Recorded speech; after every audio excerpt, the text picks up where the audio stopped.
Oh, we gaan nu beginnen, hoor ik. Just like the rest of the world, we believe it is important to do business in a socially responsible manner. Het is iets wat we al vanzelfsprekend doen, maar dat we nu iedereen er wat bewust mee bezig is, dat we ook zelf wat meer willen uitdragen. We zijn met heel veel dingen bezig op heel veel vlakken. For example, we like to make an impact with Impact Nation. Dat vond ik heel erg leuk om aan mee te doen. In die 100 dagen wilden wij graag gaan kijken of dat wij een van onze kunststofonderdelen konden gaan omzetten naar een duurzamer materiaal. En dan kijken wij wat de mogelijkheden zijn. We zouden liefst natuurlijk in 2030 CO2-neutraal product kunnen ontwikkelen.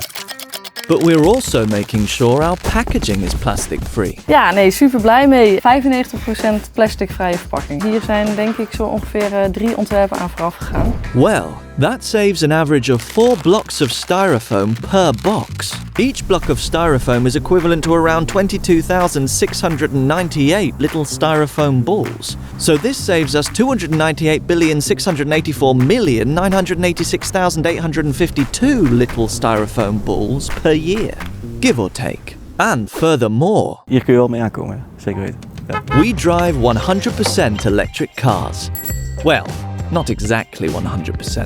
But of course, corporate social responsibility is not just about reducing your footprint.